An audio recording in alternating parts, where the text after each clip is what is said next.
Hi there, Aries. Welcome to your reading. This is Yetta Pearl, and this is your general angel reading for the week of May 9th through 15th of 2022. So your cards are coming out. They're flipping around kind of here. But let's just keep going here and we'll get the messages out in a minute. Okay. Flippy. Flippy, flippy. Okay, so I'm just reminding you that this is a general angel reading. So if there's any part of this that doesn't resonate with you, just leave it there. It just means it's for somebody else in this group. Okay, now your second deck. Okay, there's finally is one. Only two more to come. And we'll see what the messages are that your angels want to give you for this week. Okay, there's your second one. And last one is coming up. There. Okay. Okay, so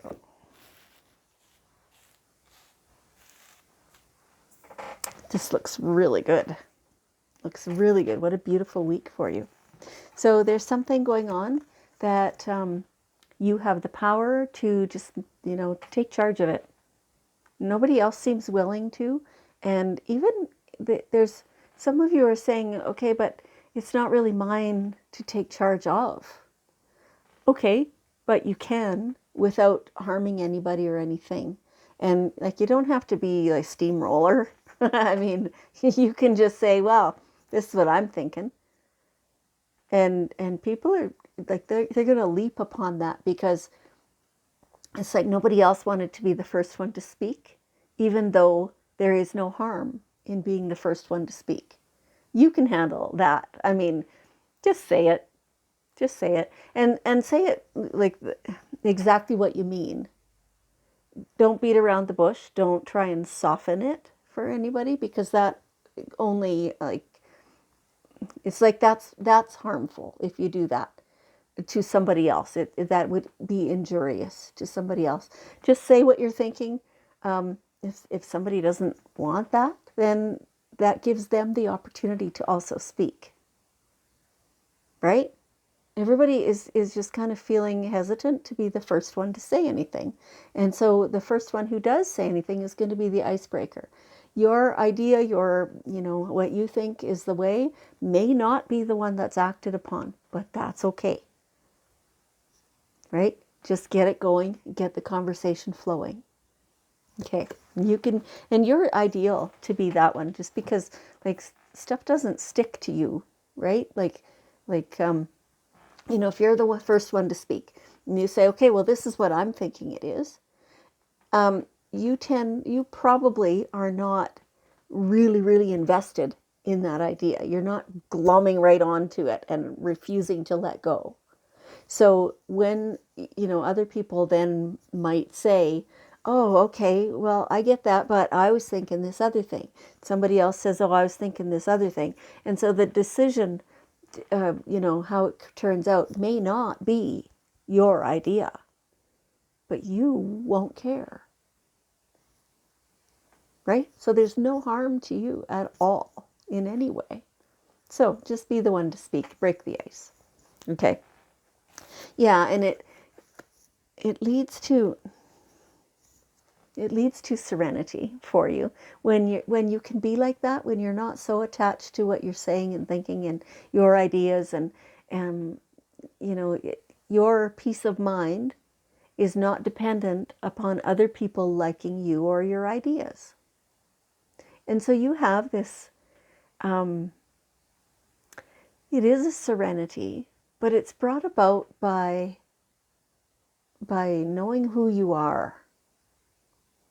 And if you feel like you don't know who you are, if you feel like you are not experiencing serenity, then that is your cue to detach from other people and their ideas, detach from outcomes. Just know who you are. Doesn't matter what anybody else thinks. And that will bring you that serenity.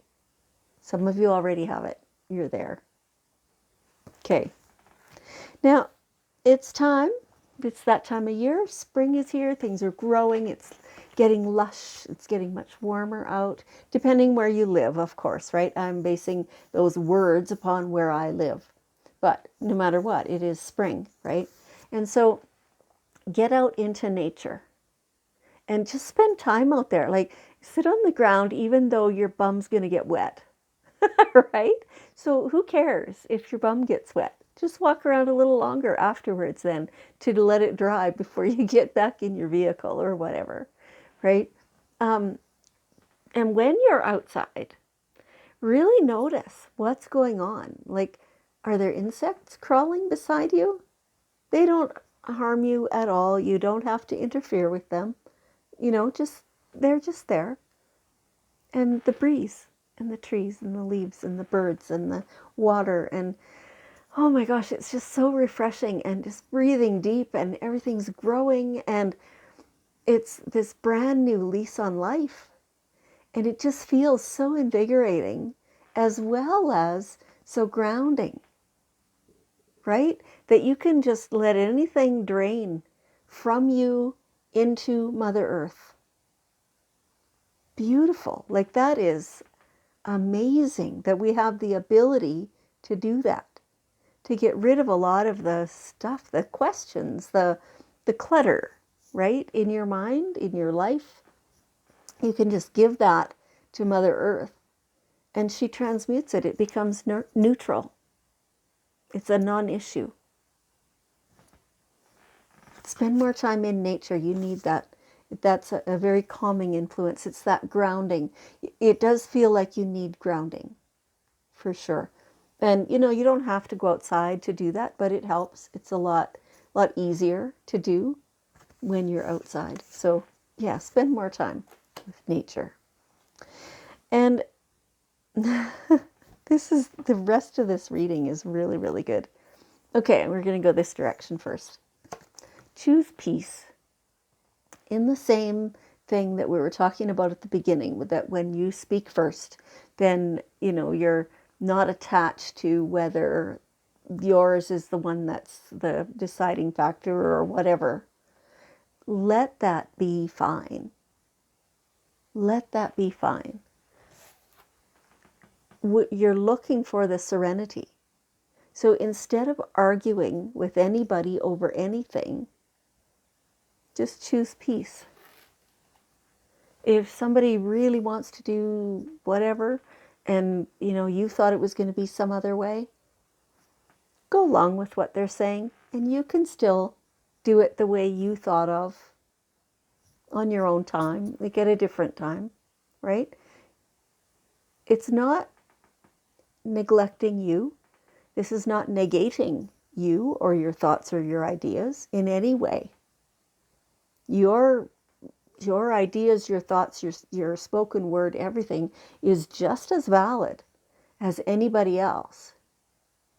But it's not worth losing your peace over. Because you can still do it. You can do both. That you don't have limitations. So, sometimes it might end up being like, so there's a scenario coming to mind that you made plans with somebody, with friends, or even just one other person. You made those plans. You thought both of you were on the same page with that. And then the time comes and the other person says, oh, well, let's go do this instead. I don't feel like doing that. And meanwhile, you've been really looking forward to that. You've been, just anticipating it and really wanting it. Sometimes the answer is to say, oh, well, you go ahead then. I'm going to do this other thing because I'm really invested in that. But, I wish you well. Right? Sometimes that is the peace that is to be gone with. Sometimes it's, oh, yeah, I don't care enough to be bothered either way. So yeah, we'll go do it your way. And then later you might go, oh, I would still like to do the original thing. So you go ahead and you do that. Either way, just help it be peaceful within you. Like this is also, keeping relationships smooth and running and that kind of stuff. But it's the peace within you so that you know you're not compromising yourself. Okay. Now, I think that we said this last time. Your soulmate is available to you. Now, soulmate can be a romantic relationship. It can be a really, really close friendship, somebody who resonates with you, that kind of stuff. It can be, both of you really, really love kittens, right? And you get together in that way. Like maybe that's what leads you together, right? Either way, like your soulmate is around you. And so whether you're actually looking for a soulmate or not, just kind of pay attention. Who's around you? Who feels good to you? Whose energy feels good? Who feels like you can connect heart to heart? And that's that you want to look for that feeling. This is not a visual sense. This isn't any other thing. This is a feeling. Okay, and there is your soulmate. And so there is so much abundance in your life. And that is in all ways. Like this feels like there's no area that's untouched. Every single bit of your life has this prosperity just kind of flowing in. Again, they're giving me the word available. So some of you might be stuck in a little bit of a negative mindset, a pattern at the moment, and that kind of slows this down, right? Or at least it makes it so that you can't see it or feel it the same way. But the message overwhelmingly is that there is all the resources you could ever need for anything in, relationships, in peace and serenity, and in situations where you know what you're doing, you know what you're talking about, just be confident. And then there's your time connecting, getting grounded, and refueling. That's more what that's about. And all of those things are abundance, just in different ways. So you have all of that. Okay, and so here we have the daily guidance cards, and we'll see what is a last message from your guardian angels. Yeah, okay, time to go. There's something, it's a cycle that's ending right now. It's like, for some of you, it'll be, a cycle where you have not had a soulmate connection. And now it's time to start that. It's time to leave behind the no soulmate, to embrace the soulmate. Some of you, it's this situation, what it is. It's time to, make a little decision about that and speak your truth and go in that direction. It's time. It could be a tiny decision. It could be something bigger. Either way, it's the ending of one cycle and the beginning of another. That's how life flows. That is the life cycle. Okay. All right, Aries, thank you so much for joining me. I appreciate you very much. And I love you. And I'll see you next time.